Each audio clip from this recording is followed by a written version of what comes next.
Hi students, welcome to the channel physics with Kiran Kumar. ఈరోజు ray ఆప్టిక్స్లో next topic, last topic ఏం చెప్పుకున్నామమ్మా? Apparent depth and real depth. Very very important short cut కూడా చెప్పాను అక్కడ. Okay అమ్మా, last topic apparent depth and real depth చెప్పాం. దానికి కంటిన్యూషన్ టాపిక్ ఏదమ్మా? ఏంటిది? Refraction of light due to glass slab. ఇది కూడా ఇంపార్టెంట్. ఓకే అమ్మా, చూడమ్మా, లాస్ట్ క్లాస్లో ఒక ట్రిక్ చెప్పాను, షార్ట్ ట్రిక్. ఆ షార్ట్ ట్రిక్ గుర్తుపెట్టుకోవాలి. మళ్ళీ చెప్తానండి ఇప్పుడు. ఆ షార్ట్ ట్రిక్ మీరు గుర్తుపెట్టుకోండి. ఓకే, యూజ్ అవుతూ ఉంటుంది. ఓకేనా? ఇవాళ మేము చెప్పబోయే టాపిక్ ఏంటమ్మా? Refraction of light due to glass slab. అయితే దీంట్లో రెండు టాపిక్లు ఉంటాయి, రెండు సబ్ టాపిక్లు ఉంటాయి. ఏంటవి? నార్మల్ షిఫ్ట్ ఒకటి, నార్మల్ షిఫ్ట్, ఇంకోటి లాటరల్ షిఫ్ట్. ఏంటో చెప్తారమ్మా. ఇవి రెండు సబ్ టాపిక్లు ఉంటాయమ్మా, నార్మల్ షిఫ్ట్, లాటరల్ షిఫ్ట్. ఓకేనా? సరే, వీటి గురించి డిస్కస్ చేద్దాం. అంటే గ్లాస్ స్లాబ్ వల్ల లైట్ ఎలా రిఫ్రాక్ట్ అవుతుంది, దానివల్ల షిఫ్ట్ అనేది ఏ విధంగా ఉంటుంది. రెండు రకాల షిఫ్ట్లు, నార్మల్ షిఫ్ట్, లాటరల్ షిఫ్ట్. ఏంటో చూద్దాం అమ్మా. ఓకేనా? కంగారం లేదు, మెల్లగా చూద్దాం. అయితే లాస్ట్ క్లాస్లో అపరెంట్ డెప్త్కి రియల్ డెప్త్కి నేను మీకు ఒక ఫార్ములా చెప్పాము, షార్ట్ ట్రిక్ చెప్పాను. ఏంటది? Apparent depth equal to apparent depth is equal to, చూడమ్మా, ఇలా నెంబర్ ఆఫ్ మీడియమ్స్ ఉన్నాయి. ఓకే, నెంబర్ ఆఫ్ మీడియమ్స్ ఇలా ఉన్నాయి.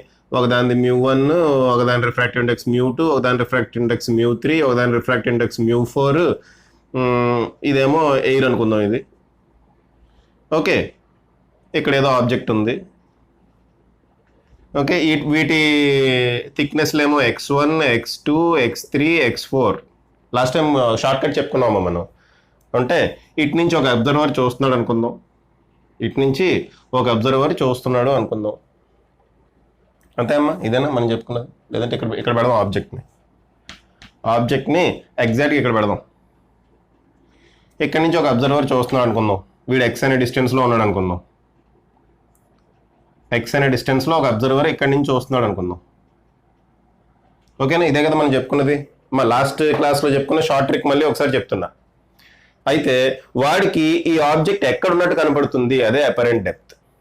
రియల్ డెప్త్ ఎంత? X plus x1 plus x2 plus x3 plus x4 real depth అది. Okay, real depth ఏంటమ్మా? X plus x1 plus x2 plus x3 plus x4 అది real depth. మనకు కావాల్సింది ఏంటి ఇప్పుడు? Apparent depth. దానికి ఒక షార్ట్ ట్రిక్ చెప్పామా. షార్ట్ ట్రిక్ ఏంటి? Mu of observer. ఇక్కడ కూడా మ్యూ ఉంది. ఓకే, ఇక్కడ కూడా ఏదో రిఫ్రాక్టివ్ ఇండెక్స్ ఉంది. ఇది ఏమంటున్నాను నేను? మ్యూ ఆఫ్ అబ్జర్వర్ అంటున్నా. మ్యూ ఆఫ్ అబ్జర్వర్ ఇంటూ ఏం రాయాలన్నా? x1 by μ1, x2 by μ2, x3 by μ3, x4 by μ4. x1 by μ1 plus x2 by μ2 plus so on. కనబడుతుందమ్మా అది బోర్డు చివర? Okay, plus so on. ఈ విధంగా ఒక షార్ట్ ట్రిక్ ఫాలో అవ్వండి అన్న. బయట ఎవరి మ్యూ రాస్తామమ్మా? బయట రాసేది ఎవరి మ్యూ? ఇక్కడ ప్లస్ ఎక్స్ బై మ్యూ కూడా రాయాలిగా. ఓకే, ఎక్స్ బై ఈ డిస్టెన్స్ కూడా ఉంది కదా, ఇది కూడా రాయాలిగా. ఓకే అమ్మా, x by mu plus x1 by μ1 plus x2 by μ2 plus so on. ఇదే కదమ్మా లాస్ట్ క్లాస్లో చెప్పిన ట్రిక్. ఇది కూడా మెన్షన్ చేయాలమ్మా. లోపల బయట రాస్తాం, బయట ఎవరి రిఫ్రాక్టివ్ ఇండెక్స్ రాస్తాం? అబ్జర్వర్ ఏ మీడియంలో ఉన్నాడు దాని రిఫ్రాక్టివ్ ఇండెక్స్ బయట రాస్తాం. ఈ కేసులో మ్యూ. తర్వాత ఏం రాయాలి? X by mu, x1 by μ1, x2 by μ2, x3 by μ3, x4 by μ4, ఇంకా ఎన్ని ఉంటే అన్ని పెట్టుకొని ఇవన్నీ బ్రాకెట్లో రాస్తాం. ఓకే, అది షార్ట్ ట్రిక్. అది లాస్ట్ క్లాస్లో చెప్పే షార్ట్ ట్రిక్, గుర్తుపెట్టుకోండి. అది ఇప్పుడు ఉపయోగపడుతుంది మనకి. ఓకే, సరే. అయితే ఇప్పుడు మనం దేని గురించి మాట్లాడుతున్నాం? ఇప్పుడు మనం నార్మల్ షిఫ్ట్ గురించి మాట్లాడదాం. అసలు నార్మల్ షిఫ్ట్ అంటే ఏంటి? నార్మల్ షిఫ్ట్ గురించి మాట్లాడదాం అమ్మా. ఈరోజు టాపిక్, ఈరోజు కాదు, ఈ వీడియోలో topic normal shift. Normal shift అంటే ఏంటి చూద్దాం. ఎవరి వల్ల normal shift? Due to A glass slab. Glass slab అంటే ఏంటమ్మా? ఇదిగోండి ఒక దిమ్మ, గాజు దిమ్మ. ఇదిగోండి గాజు దిమ్మ. ఓకే, ఒక గాజు దిమ్మ.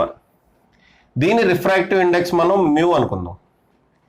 ఈ గాజు దిమ్మ యొక్క రిఫ్రాక్టివ్ ఇండెక్స్ మ్యూ అనుకుందాం. ఓకే అమ్మా. అబ్జర్వర్ ఇక్కడి నుంచి వస్తున్నాడు, ఇదిగోండి కన్ను, అబ్జర్వర్ యొక్క కన్ను ఇది. అబ్జర్వర్ ఇటువైపు నుంచి వస్తున్నాడు. ఓకే, ఇదిగోండి ఇలా ఒక లైన్ తీసుకుందాం. నార్మల్గా ఈ గాజు దిమ్మకి నార్మల్గా ఒక లైన్ తీసుకుందాం. ఇక్కడ ఒక ఆబ్జెక్ట్ పెట్టాం అనుకుందాం. ఎక్కడో ఈ పాయింట్ దగ్గర నేను ఒక ఆబ్జెక్ట్ పెట్టాను. ఎంత డిస్టెన్స్లో పెట్టాను? ఎక్స్ అనే డిస్టెన్స్లో పెట్టాను. ఎంత డిస్టెన్స్లో పెట్టామా? ఎక్స్ అనే డిస్టెన్స్లో పెట్టాను. ఈ గాజు దిమ్మ యొక్క థిక్నెస్ నేను టీ అనుకుంటా. ఈ గాజు దిమ్మ యొక్క థిక్నెస్ నేను ఏమనుకుంటున్నా అమ్మా? టీ. ఈ గాజు దిమ్మ వెనకాల నుంచి నేను ఈ ఆబ్జెక్ట్ని అబ్జర్వ్ చేస్తున్నా. ఈ ఆబ్జెక్ట్ నాకు ఎక్కడ కనబడుతుంది? దాన్నే మనం అపరెంట్ డెప్త్ అంటాం కదమ్మా. మామూలుగా ఎంత దూరంలో కనబడుతుంది? X plus T. మామూలుగా అయితే ఎక్స్ ప్లస్ టీ దూరంలో ఉంది ఇది. కానీ అబ్జర్వర్కి రిఫ్రాక్షన్ ఆఫ్ లైట్ వల్ల చూడమ్మా, ఇక్కడ ఒక రే డయాగ్రామ్ వేద్దాం. ఒకసారి రే డయాగ్రామ్ వేద్దాం. ఓకే, కన్ను ఇక్కడ వేయక్కర్లేదు. ఒక రే డయాగ్రామ్ వేద్దాం. చూడమ్మా, ఇటువైపు నుంచి కనుక అబ్జర్వ్ చేస్తుంటే ఎంత దూరంలో లేడమ్మని మీకు ఐడియా కోసం ఇలా చెప్తున్నాను, ఇలా ఉన్నాడని. ఇటువైపు నుంచి ఒక అబ్జర్వ్ చేస్తున్నాడు. ఇక్కడి నుంచి ఒక లైట్ రే ఇలా వెళ్ళింది అనుకుందాం.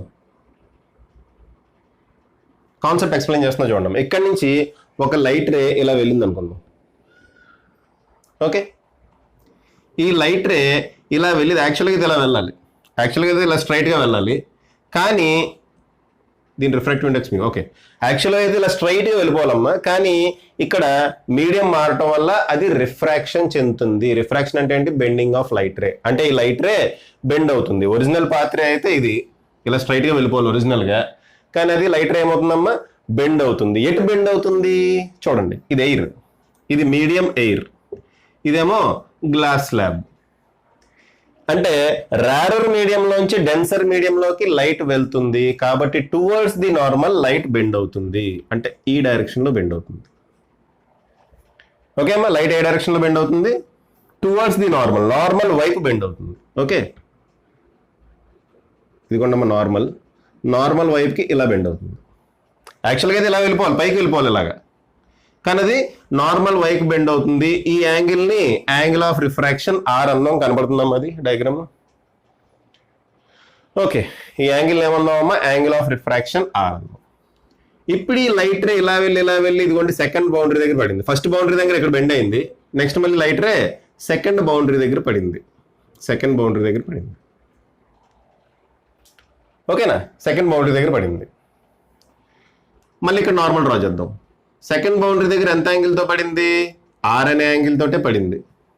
సెకండ్ బౌండరీ దగ్గర ఆర్ అనే యాంగిల్ తోటే పడింది. ఓకే, ఇక్కడేమో ఐ అనే యాంగిల్తో ఇన్సిడెంట్ అయిందమ్మా. సెకండ్ బౌండరీ దగ్గర ఆర్ అనే యాంగిల్తో పడింది. ఎందుకంటే ఈ యాంగిల్ ఆర్ అయితే ఈ యాంగిల్ కూడా ఆరే అవుతుంది కదా. ఎందుకంటే ప్యారలల్ లైన్స్ అమ్మా. ఇలా ఒక లైన్ డ్రా చేశా. ఓకే, ఈ యాంగిల్ ఆర్ అన్న చూడండి, ఇక్కడ ఈ యాంగిల్ ఆర్ అన్న, ఆటోమేటిక్ ఈ యాంగిల్ కూడా ఏమవుతుంది? ఆరే అవుతుంది.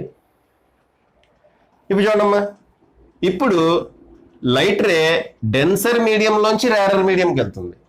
ఇక్కడేమో రేరర్ మీడియంలోంచి డెన్సర్ మీడియం దగ్గరికి వచ్చింది. కాబట్టి టువర్డ్స్ ది నార్మల్ బెండ్ అయింది. కానీ ఇప్పుడు డెన్సర్ మీడియంలోంచి రేరర్ మీడియంలోకి వెళ్తుంది. కాబట్టి అవే ఫ్రమ్ ది నార్మల్ ఎలా బెండ్ అవుతుంది? అవే ఫ్రమ్ ది నార్మల్ ఈ విధంగా బెండ్ అవుతుంది. ఓకే అమ్మా, మరి ఎంత కాదులే, అవే ఫ్రమ్ ది నార్మల్ ఈ విధంగా బెండ్ అవుతుంది. ఓకే అమ్మా, అర్థమైందా? ఎంత యాంగిల్తో బెండ్ అవుతుందమ్మా? ఐ అనే యాంగిల్ తోటే. ఎందుకంటే ఇన్సిడెంట్ యాంగిల్ ఎంత? ఐ. ఇన్సిడెంట్ యాంగిల్ ఎంతమ్మా? ఐ. ఎమర్జెంట్ యాంగిల్ కూడా అయ్యే అవ్వాలి. ఎందుకంటే ఇటువైపు మీడియం ఒకటే. ఈ కాన్సెప్ట్ కూడా చూసాం అమ్మా. ఇటువైపు మీడియం కూడా ఎయిరే. అలా సేమ్ ఉన్నప్పుడు ఎంత యాంగిల్తో అయితే ఇన్సిడెంట్ అయిందో అంతే యాంగిల్తో బయటకు వస్తుంది. ఎంత యాంగిల్తో అయితే లైట్ ఇన్సిడెంట్ అయిందో అంతే యాంగిల్తో బయటకు వస్తుంది. దీన్ని ఎమర్జెంట్ రే అంటాం. ఇదేంటిది? ఇది ఇన్సిడెంట్ రే. ఇదేంటిది? ఇదేంటమ్మా? Emergent ray. Okay, incident ray ఎంత యాంగిల్ అయితే చేస్తుందో అంతే యాంగిల్తో ఎమర్జెంట్ రే బయటకు వస్తుంది. ఓకే, ఇప్పుడు ఈ రేని నేను ఇలా వెనక్కి ఇలా ఎక్స్టెండ్ చేశాను అనుకోండి, ఇక్కడ ఎక్కడో టచ్ అవుతుంది. అంతేనా?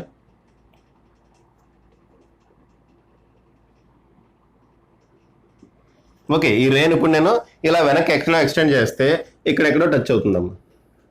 అంటే ఈ ఆబ్జెక్ట్ యొక్క ఇమేజ్ ఇక్కడ ఫామ్ అవుతుంది అని అర్థం. అర్థమైందమ్మా? ఈ ఆబ్జెక్ట్ యొక్క ఇమేజ్ ఎక్కడ ఫామ్ అవుతుంది? ఈ ప్లేస్ దగ్గర ఫామ్ అవుతుంది అని అర్థం. ఓకే, అర్థమైందా?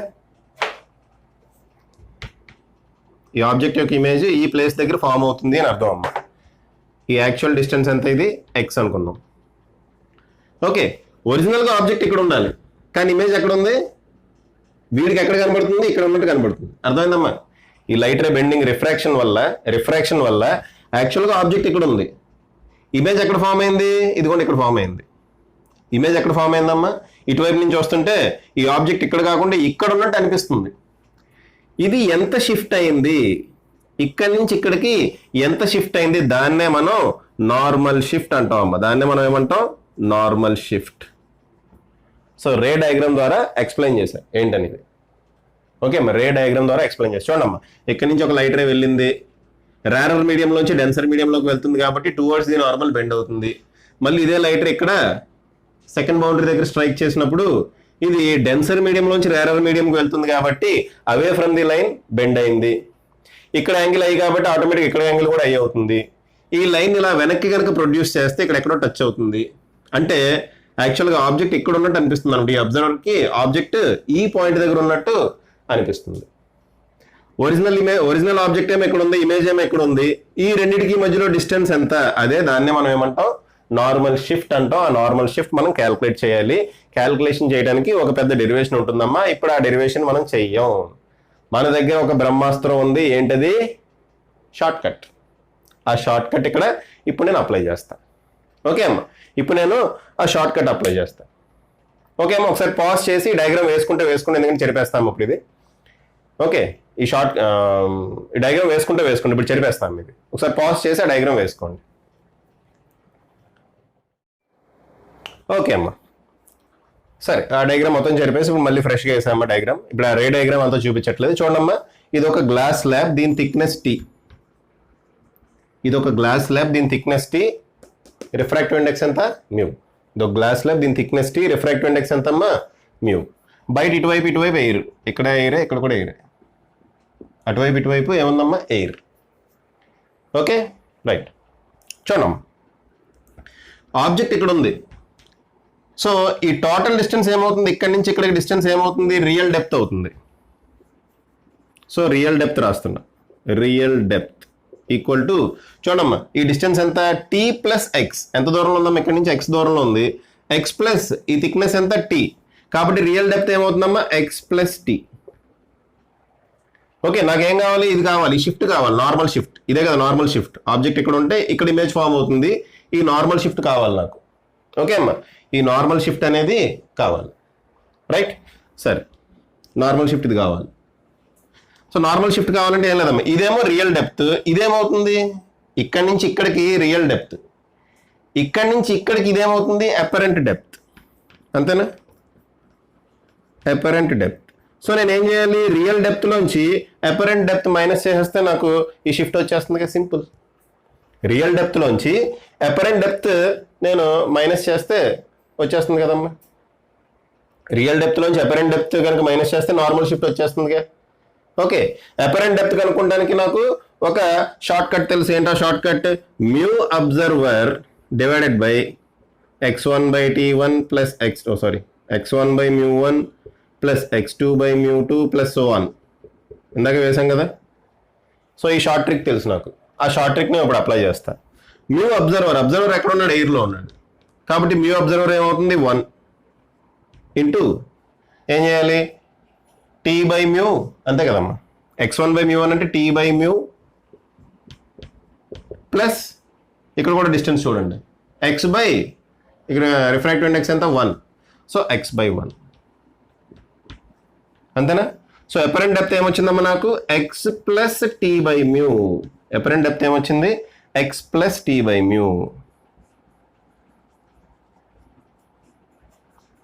Okay, apparent depth. ఇప్పుడు నాకు నార్మల్ షిఫ్ట్ కావాలి. నార్మల్ షిఫ్ట్ నాకు ఎలా వస్తుంది? Real depth minus apparent depth. Normal shift ఎలా వస్తుందమ్మా? Normal shift is equal to real depth minus apparent depth. పైన రాయినా, ఇక్కడ ఎందుకు ఇరికిరికి రాయటం, పైన రాస్తా. Okay, normal shift is equal to ఏంటమ్మా, real depth minus apparent depth. Real depth minus apparent depth. Real depth ఎంత వచ్చింది, ఎక్స్ ప్లస్ టీ రాసేస్తున్నా ఇక్కడ. రియల్ డెప్త్ ఎంత వచ్చిందమ్మా, x plus t. Real depth ఎంత వచ్చింది, x plus tea. Minus apparent depth ఎంత, ఇది మైనస్ అపరెంట్ డెప్త్ ఎంతమ్మా, x plus t by mu. X plus t by mu. Real depth ఏమో x plus t by mu, x plus t. Apparent depth ఏమో x plus t by mu. ఎలా వచ్చిందో తెలుస్తుందమ్మా, short cut apply చేసాం అంతే, finish. Okay, ఇప్పుడు చూడండి ఇది ఏమవుతుంది, X plus tea minus X minus tea by mu.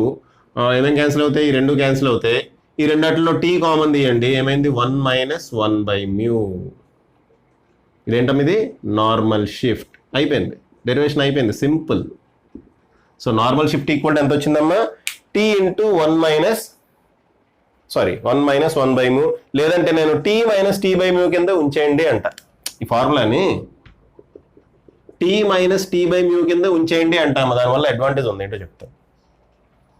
Tea minus tea by mu అనే ఉంచేయండి, లేదంటే ఇలా గుర్తుపెట్టుకోండి. యాక్చువల్గా మీ టెక్స్ట్ బుక్లో ఎలా ఉంటుంది, T into 1 minus 1 by mu అని ఉంటుంది. ఓకే అమ్మా, T into 1 minus 1 by mu అని ఉంటుందమ్మా మీ టెక్స్ట్ బుక్లో. ఓకేనా, ఇలా గుర్తుపెట్టుకోండి, లేదైతే ఇలా గుర్తుపెట్టుకోమని చెప్తే దానికి ఒక అడ్వాంటేజ్ ఉందమ్మా. అడ్వాంటేజ్ ఏం లేదు, తర్వాత అర్థం అవుతుంది మీకు. ఓకేనా, అర్థమైంది కదా. సో నార్మల్ షిఫ్ట్ వాల్యూ ఎంత వచ్చింది, t into 1 minus 1 by mu. ఇంకో విషయం చెప్తున్నాం ఇక్కడ చూడమ్మా. ఈ నార్మల్ షిఫ్ట్ పాజిటివ్ వాల్యూ రావచ్చు, నెగిటివ్ వాల్యూ రావచ్చు. Okay, normal shift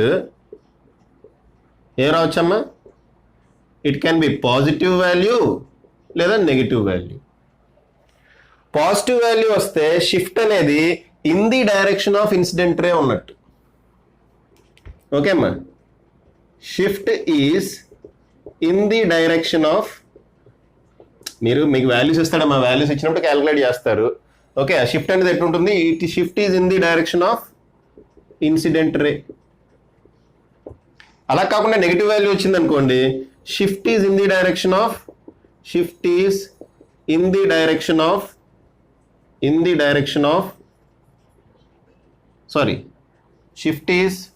opposite to the direction of, opposite to direction of incident రే. చూడండి ఇక్కడ కేసు చూడండి, ఇక్కడ ఇన్సిడెంట్ రే ఈ డైరెక్షన్లో ఉంది, ఆబ్జెక్ట్ ఇక్కడ ఉందంటే ఆబ్జెక్ట్ నుంచి ఇన్సిడెంట్ రే ఇలా వెళ్తుంది. ఓకే, ఇక్కడ పాజిటివ్ వచ్చింది అంటే మీనింగ్ ఏంటి, పాజిటివ్ వస్తే షిఫ్ట్ కూడా in the direction of incident రేనే ఉంటుంది.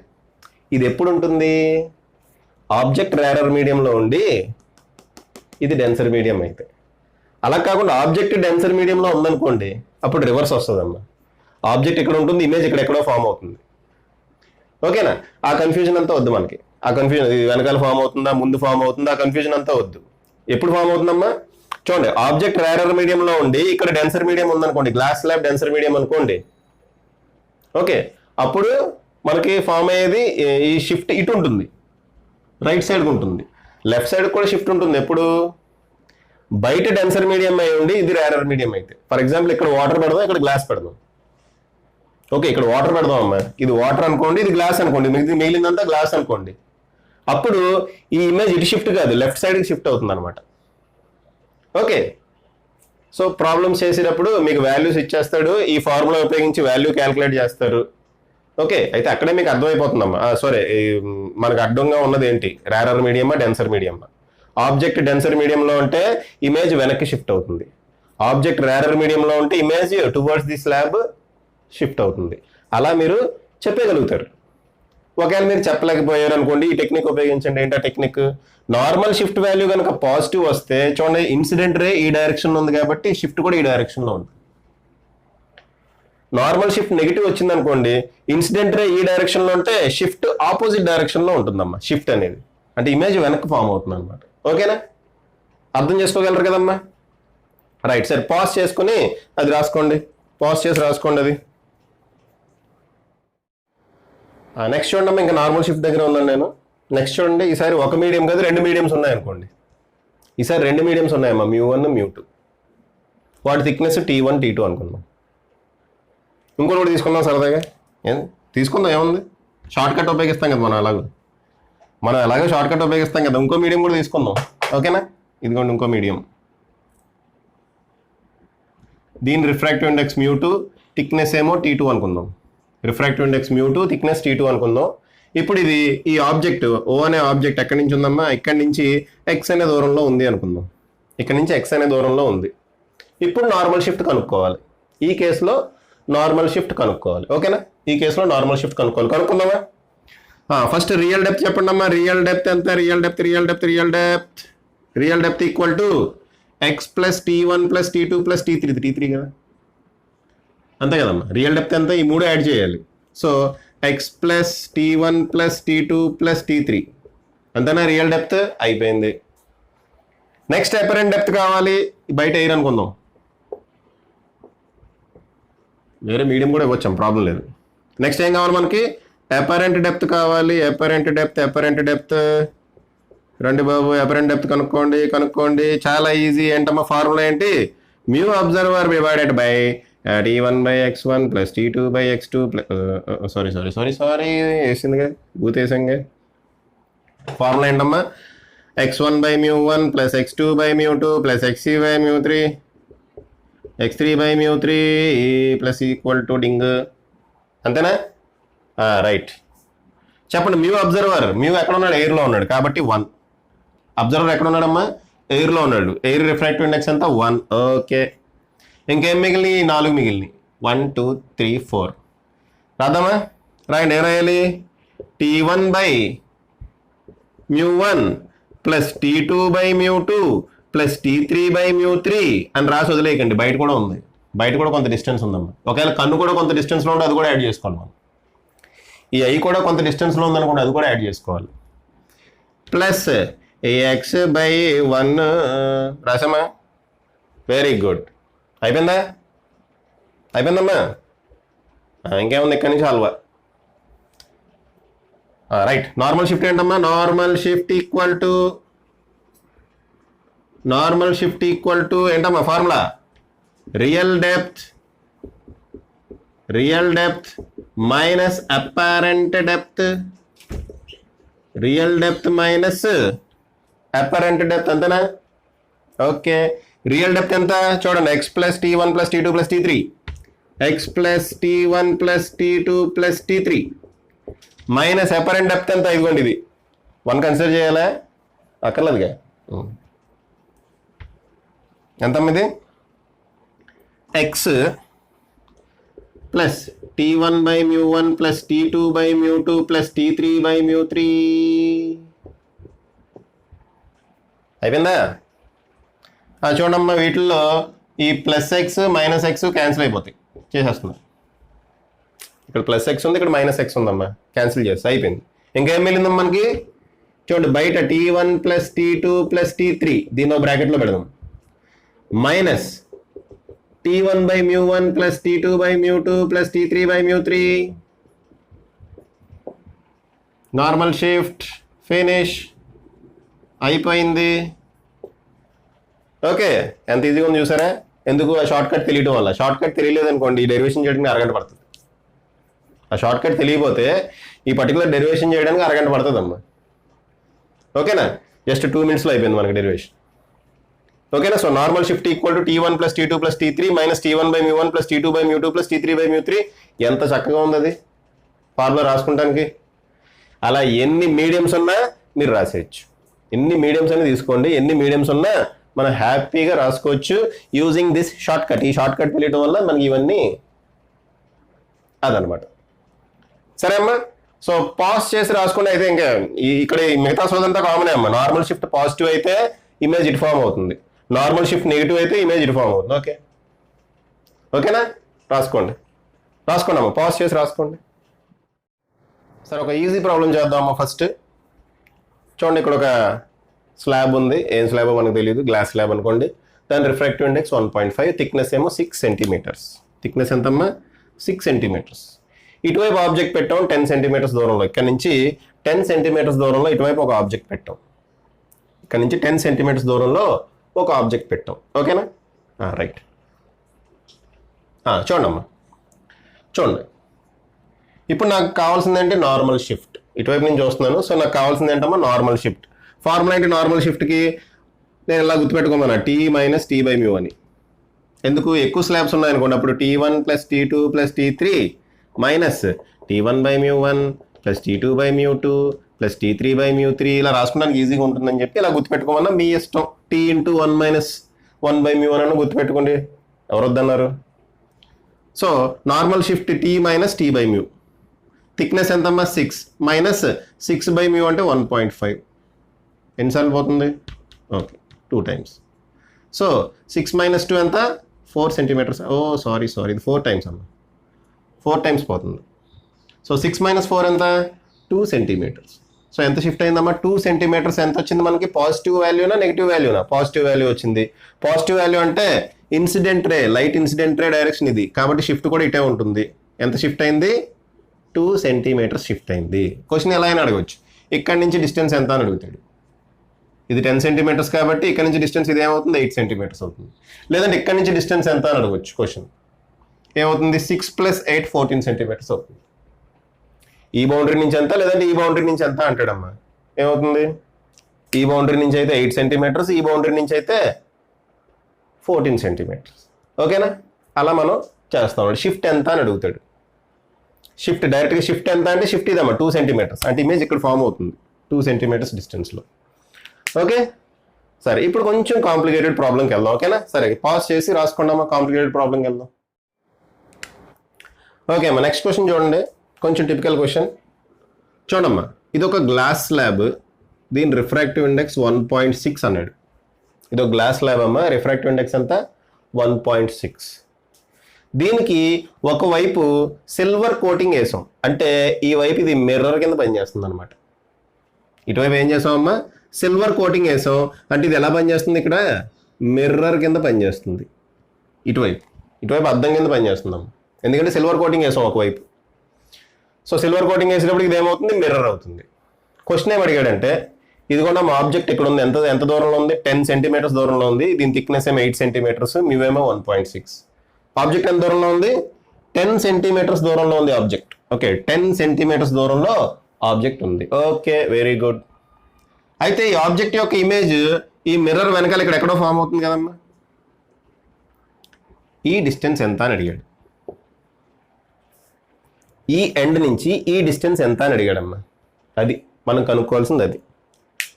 ఓకే, ఈసారి ఆబ్జెక్ట్ ఇటు లేదు, అబ్జర్వర్ ఇటే ఉన్నాడు, ఆబ్జెక్ట్ కూడా ఇటే ఉంది. ఓకే అమ్మా, ఈ ఆబ్జెక్ట్ యొక్క ఇమేజ్ ఇక్కడ ఇటువైపు ఎంత దూరంలో ఫామ్ అవుతుంది అని అడిగాడు. Okay, right. మనకు తెలుసు, ఏం తెలుసు మనకి? ఏం తెలియదు. ఇదిగోండి, ఇది మిర్రర్ అయితే కనుక, ఇది మిర్రర్ అయితే కనుక ఆబ్జెక్ట్ ఇక్కడి నుంచి ఎక్స్ అనే దూరంలో ఉంటే కనుక ఇమేజ్ కూడా ఎక్స్ అనే దూరంలోనే ఫామ్ అవుతుంది. ఇది మనకు తెలుసు, స్టార్టింగ్లోనే నేర్చుకున్నాం. ఓకే, ఇది ప్లేన్ మిర్రర్ అయితే ఈ ప్లేన్ మిర్రర్కి ఆబ్జెక్ట్ ఎంత దూరంలో ఉందో ఇమేజ్ కూడా ఆపోజిట్ డైరెక్షన్లో అంతే దూరంలో ఫామ్ అవుతుంది. అది మనకు తెలుసు. ఓకే, ఓకేనమ్మా, రైట్. మిర్రర్ ఇక్కడ ఉంది, మిర్రర్ నుంచి ఆబ్జెక్ట్ ఎంత దూరంలో ఉంది? 18 సెంటీమీటర్స్, 10 ప్లస్ 8. మిర్రర్ నుంచి ఆబ్జెక్ట్ 10 ప్లస్ 8 18 సెంటీమీటర్స్ దూరంలో ఉంది. కాబట్టి ఇమేజ్ కూడా 18 సెంటీమీటర్స్ దూరంలో ఫామ్ అవ్వాలి. ఎప్పుడు? ఈ గ్లాస్ స్లాబ్ లేనప్పుడు. ఎప్పుడమ్మా? ఈ గ్లాస్ స్లాబ్ లేనప్పుడు. అయితే గ్లాస్ స్లాబ్ ఉండటం వల్ల ఈ మిర్రర్ కొంచెం షిఫ్ట్ అయినట్టు అనిపిస్తుంది. ఈ మిర్రర్ ఇటువైపు ఉంది, ఈ గ్లాస్ స్లాబ్ వల్ల ఈ మిర్రర్ కొంచెం షిఫ్ట్ అయినట్టు అనిపిస్తుంది. ఇప్పుడు మనం ఏమేంటంటే ఎంత షిఫ్ట్ అవుతుందో కనుక్కుందాం. ఇక్కడ ఎక్కడికో షిఫ్ట్ అయింది అనుకుందాం.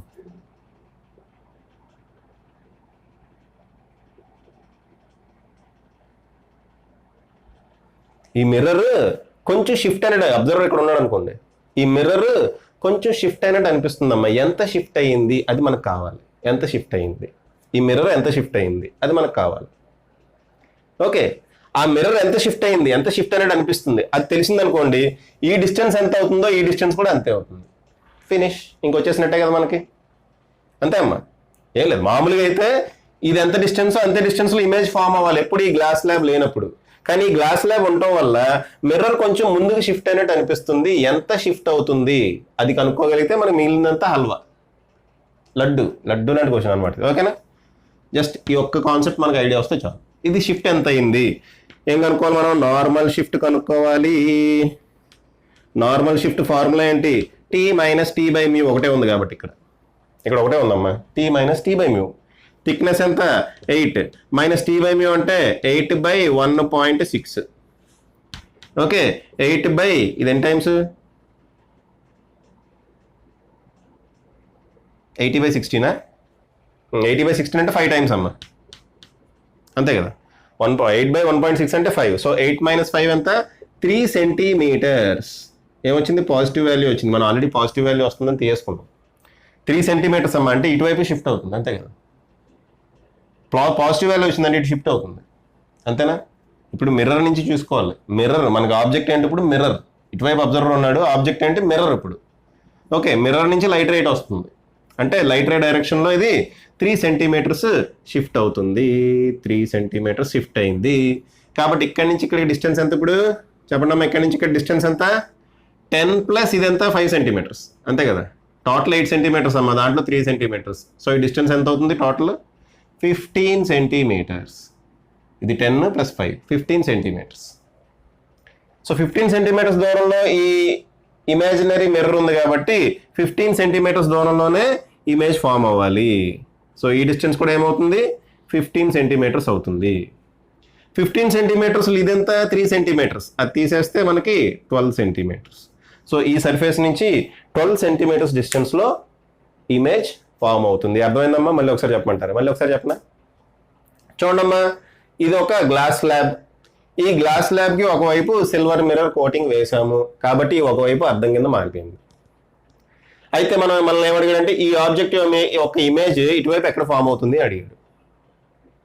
వర్చువల్ ఇమేజ్ ఫామ్ అవుతుందమ్మా, ఇటువైపు ఎక్కడ ఎంత దూరంలో ఫామ్ అవుతుంది అని అడిగాడు. ఇక్కడి నుంచి ఎంత దూరంలో ఫామ్ అవుతుంది అని అడిగాడు.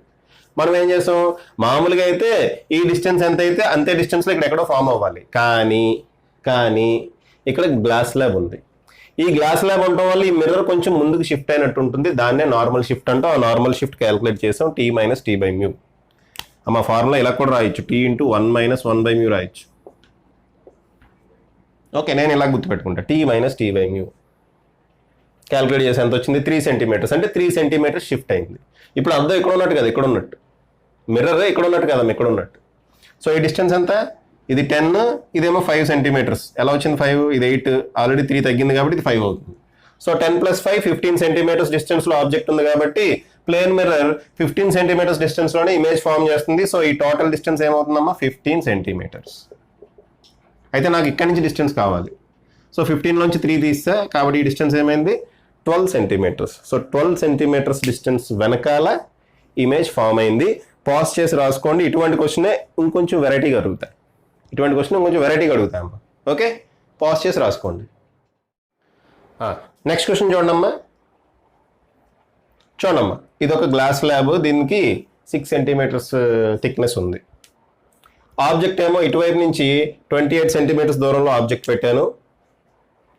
దీని ఒకవైపు సిల్వర్ కోటింగ్ వేసాం కాబట్టి ఇది మిర్రర్ అవుతుంది. సేమ్ ఇందాకట్లాంటి క్వశ్చన్.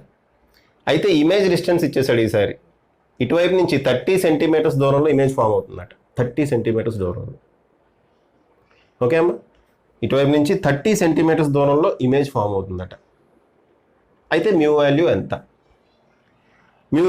అని అడిగాడమ్మా. కనుక్కోవాలి మనం. కనుక్కుందామా. కనుక్కుందారండి. సరే, మ్యూ వాల్యూ తెలియదు నాకు ఈసారి. సరే, అయితే నార్మల్గా ఇప్పుడు మిర్రర్ ఏమవుతుందమ్మా, కొంచెం ఇటు షిఫ్ట్ అవుతుంది కదా ఈ డైరెక్షన్లోని. మిర్రర్ ఈ డైరెక్షన్లో కొంత షిఫ్ట్ అవుతుంది కదమ్మా. ఇటువైపు నుంచి చూసేటప్పుడు ఈ మిర్రర్ కొంచెం షిఫ్ట్ అయినట్టు ఉంటుంది కదా. ఆ షిఫ్ట్ ఎంతో తెలియదు ఇప్పుడు నాకు, ఎందుకంటే మ్యూ వాల్యూ తెలియదు కాబట్టి. ఆ షిఫ్ట్ని నేను ఎక్స్ అనుకుంటా.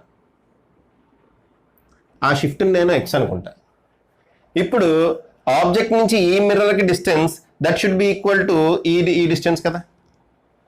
ఆబ్జెక్ట్ నుంచి ఈ మిర్రర్కి డిస్టెన్స్ ఎంత ఉందో, ఓకే, ఈ మిర్రర్ నుంచి ఇమేజ్కి డిస్టెన్స్ కూడా అంతే ఉండాలి కదా.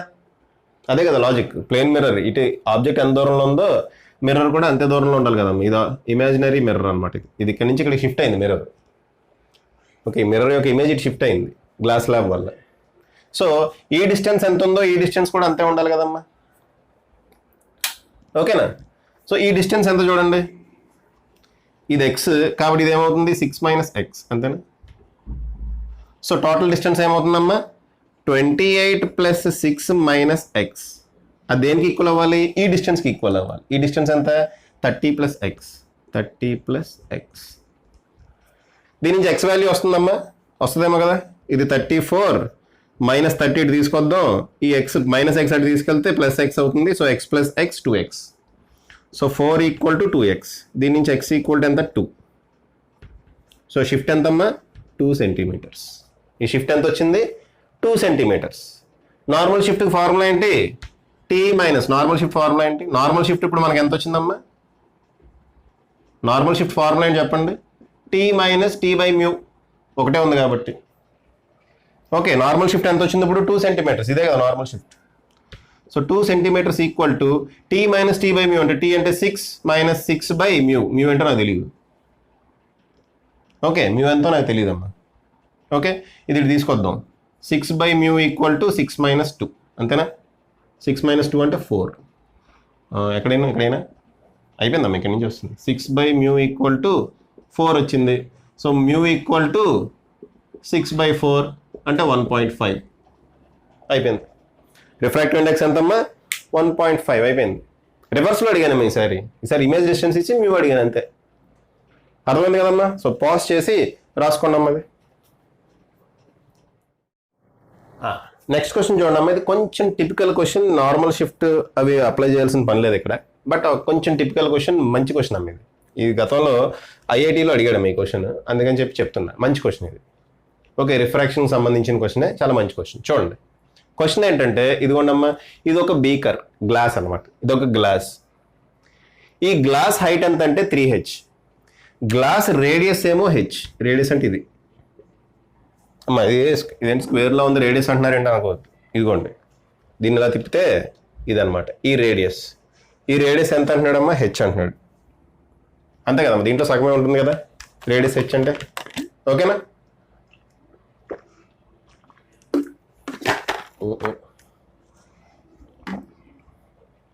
ఓకే అమ్మా. సో ఈ రేడియస్ h. దీంట్లో ఒక ఆబ్జెక్ట్ పెట్టారమ్మా. దీంట్లో ఇనీషియల్గా ఒక ఆబ్జెక్ట్ పెట్టాడు. ఆ ఆబ్జెక్ట్ హైట్ h. చూడండి ఒకసారి మళ్ళీ చూడండి. ఇది ఒక బీకర్. ఓకే, ఇది ఒక బీకర్. ఈ బీకర్ హైట్ అంతా 3h. బీకర్ అంటే గ్లాస్ లేదా గిన్నె అనుకోండి. Beaker height 3h. దీని రేడియస్ అంతా h. Beaker radius h. దీంట్లో ఒక ఆబ్జెక్ట్, ఈ గోడ చివరికి ఇలా ఆబ్జెక్ట్ పెట్టారు, దాని హైట్ కూడా h. దాని హైట్ కూడా h. చూడండి ఇటువంటి ఒక అరేంజ్మెంట్ ఉంది. ఇది ఒక సన్నటి చిన్న హోల్ ఒకటి ఉంది ఇక్కడ.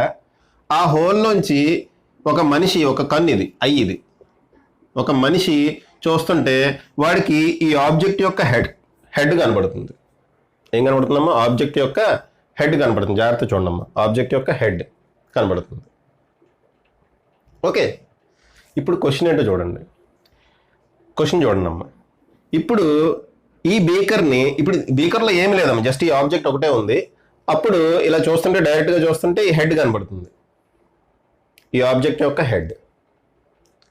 అయితే ఇప్పుడు ఏం చేశాడంటే బీకర్ని 2h అనే హైట్ వరకు, అంటే ఈ హైట్ ఎంత 2h. ఈ హైట్ ఎంతమ్మా 2h. 2h అనే హైట్ వరకు ఏదో లిక్విడ్తో నింపేశాడమ్మా. ఏదో లిక్విడ్, మనకు తెలియదు లిక్విడ్ ఏంటో. ఓకే, ఏదో లిక్విడ్తో నింపాడు. లిక్విడ్తో నింపిన తర్వాత ఈ కన్నుకి, ఈ మనిషికి హెడ్ కనబట్టలేదంట, ఫుట్ కనబడుతుందట. దీన్ని 2h అనే హైట్ వరకు చూడమ్మా, 2h అనే హైట్ వరకు లిక్విడ్తో నింపేస్తే, ఏం లిక్విడ్ మనకు తెలియదు, ఆ లిక్విడ్తో నింపేస్తే ఈ హెడ్ కాకుండా ఈసారి ఫుట్ కనబడుతుందంట, హెడ్ కనబట్టలేదట. లిక్విడ్ లేనప్పుడు హెడ్ కనబడుతుంది, లిక్విడ్ ఉన్నప్పుడు ఫుట్ కనబడుతుందంట, హెడ్ కనబట్టలే. ఓకే, అయితే అలా జరుగుతుంటే ఈ లిక్విడ్ యొక్క రిఫ్రాక్టివ్ ఇండెక్స్ ఎంత అని అడిగాడమ్మా. అది క్వశ్చన్. అర్థమైందా?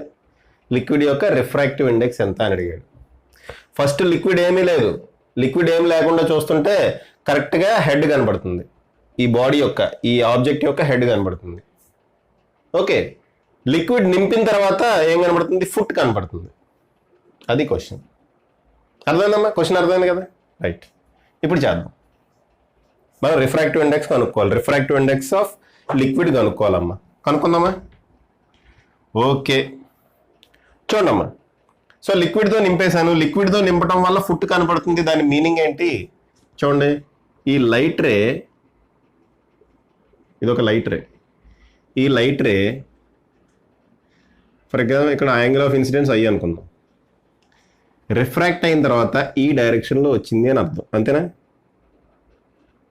అంటే ఈ ఫుట్ నుంచి వెళ్ళిన లైట్ రే ఆర్ అనే యాంగిల్తో ఇక్కడ ఇన్సిడెంట్ అయితే రివర్స్లో చేసాము. Reversibility, principle of reversibility apply చేయొచ్చు కదా మనం. ఓకే, యాక్చువల్గా ఇటు నుంచి లైట్ రే వచ్చింది అనుకున్నా, అది ఇక్కడ టచ్ అవుతుంది అనుకున్నా. కానీ నిజానికి ఏం జరుగుతుంది? ఇక్కడి నుంచి లైట్ రే ఇక్కడ పడి ఇలా రిఫ్రాక్ట్ అవుతుంది. ఇది డెన్సర్ మీడియం, ఇది రేరర్ మీడియం, ఇది ఎయిర్ అమ్మ. ఇదంతా ఎయిర్. ఓకే, సో ఇక్కడి నుంచి వెళ్ళిన లైట్ రే డెన్సర్ మీడియంలోంచి రేరర్ మీడియంలోకి వెళ్తుంది. కాబట్టి away from the normal bend అయ్యి ఇలా కంటిని రీచ్ అవుతుంది. కాబట్టి వాడికి ఫుట్ కనబడుతుంది. ఓకే, ఈ లిక్విడ్ లేనప్పుడు డైరెక్ట్గా లైట్ రే ఇక్కడి నుంచి డైరెక్ట్గా ఇలా వెళ్ళింది కాబట్టి వాడికి హెడ్ కనపడింది. ఓకేనా? లిక్విడ్ ఇంట్రడ్యూస్ చేయడం వల్ల లైట్ రే బెండ్ అయిందమ్మా. ఇలా వెళ్ళే లైట్ రే ఓకే బెండ్ అయింది. బెండ్ అయి ఫుట్ కనపడుతుంది. దాని మీనింగ్ ఏంటి? ఫుట్ నుంచి లైట్ రే అండ్ యాక్చువల్గా లిక్విడ్ లేనప్పుడు హెడ్ నుంచి లైట్ రే డైరెక్ట్గా వెళ్తుంది. లిక్విడ్ పోయటం వల్ల ఏం జరిగింది? ఫుట్ నుంచి వెళ్ళిన లైట్ రే ఇలా బెండ్ అయ్యి అలా వెళ్తుంది అనమాట. అందుకని వాడికి ఫుట్ కనబడుతుంది. ఓకే, అది కాన్సెప్ట్. సో ఇక్కడ నేను ప్రిన్సిపల్ ఆఫ్ రివర్సిబిలిటీ అప్లై చేసాము. అంటే ఇటు నుంచి వెళ్ళింది అని కాకుండా ఇటు నుంచి వచ్చింది అని చూసుకున్నా. ఓకే, ఏదైనా తీసుకోవచ్చు కదా. దీని నుంచి మనం స్నెల్స్ లా అప్లై చేద్దాం. స్నెల్స్ లా ఏంటి? Snell's law μ1 sin i = μ2 sin r. అంతేనా? స్నెల్స్ లా ఏంటమ్మా? μ1 sin i = μ2 sin r. μ1 sin i = μ2 sin r అనేది స్నెల్స్ లా. ఓకేనా? μ1 అంటే ఏంటి? ఎయిర్, కాబట్టి 1. సో sin i = μ2 తెలీదు, μ అనుకుందాం దాన్ని. లిక్విడ్ ఓకే, రిఫ్రాక్టివ్ ఇండెక్స్ μ అనుకుందాము, తెలియదు మనకి, అదే కనుక్కోవాలి. μ sin r. సో μ ఈక్వల్ ఏమవుతుందమ్మా? sin i by sin r. అయిపోయింది. ఇప్పుడు మనం చేయాల్సింది ఏంటి? sin i వాల్యూ అంతా, sin r వాల్యూ అంతా తెలుసుకోవాలి. i వాల్యూ, r వాల్యూ మనకు తెలియదు, మనం అనుకున్నాం అంతే. మనకు వాల్యూ హెచ్లో రావాలమ్మా. మనకి ఇచ్చింది కేవలం హెచ్లే. ఓకే, దీని హైటు అన్ని హెచ్ల్లో ఇచ్చాడు. సో ఫైనల్ ఆన్సర్ కూడా హెచ్ల్లో ఉండాలి. రైట్, చేద్దామమ్మా. ఓకే, చూడమ్మా. ఈ యాంగిల్ ఐ కాబట్టి ఈ యాంగిల్ కూడా ఐ అవుతుంది. ఎందుకు చెప్పండి? ఈ రెండు ప్యారలల్ లైన్స్. ఇది ఒక లైట్ రే, రెండు ప్యారలల్ లైన్స్ అమ్మా. ఇది ఒక లైట్ రే. ఈ యాంగిల్ ఎంత అయితే ఈ యాంగిల్ కూడా అంతే అవుతుంది కదా. సో ఈ యాంగిల్ ఐ కాబట్టి ఈ యాంగిల్ కూడా ఐ. ఓకేనా? దీన్ని కొంచెం నేను ఇలా కిందకి లాగుతా. ఓకే, ఇది ఇలా కన్స్ట్రక్ట్ చేయొచ్చా?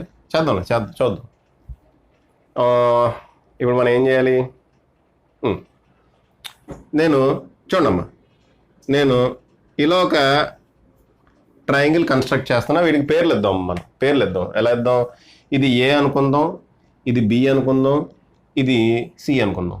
ఈ పాయింట్ని సి అనుకుందాం. ఓకే, ఇది డి అనుకుందాం, ఇది ఈ అనుకుందాం. అలా మన ఇష్టం, పేర్లు ఇచ్చుకుంటామే. ఇది ఎఫ్ అనుకుందాం. పేర్లు ఇచ్చేసామమ్మా. ఎఫ్ అవసరం అవుతాయేమో అని ఇచ్చాను, అవసరం అవుతుందో లేదు తెలియదు. ఎఫ్, ఇది జీ అనుకుందాం, ఇది హెచ్ అనుకుందాం. ఓకేనా?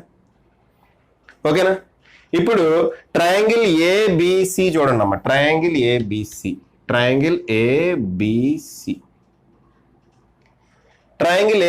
చూడండి. ఓకే,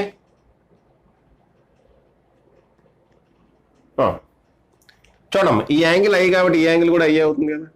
ఎందుకంటే ఈ రెండు ప్యారలల్ లైన్స్, ఇలా ఒక లైన్ ఉంది. ఈ యాంగిల్ ఐ అయితే ఆటోమేటిక్ ఈ యాంగిల్ కూడా ఐ అవుతుంది కదమ్మా. సో ట్రయాంగిల్ ఏబిసిలో ఇక్కడ డ్రా చేయన ట్రయాంగిల్ ఏబిసిలో యాంగిల్ బి వాల్యూ ఎంతమ్మా? ఐ. ఓకే, ఇది బీనా? ఓకే, ఇది బి అంట, ఇది బి, ఇది సి. సో యాంగిల్ సి ఎంతమ్మా? ఐ. ఇప్పుడు ఏబి వాల్యూ ఎంత? ఈ డిస్టెన్స్ ఎంత అమ్మా? ఇది హెచ్ కాబట్టి టోటల్ వాల్యూ 2h అవుతుంది కదా. ఇది హెచ్, ఇది కూడా హెచ్చే కదమ్మా. సో టోటల్ వాల్యూ ఎంత అవుతుంది? 2h.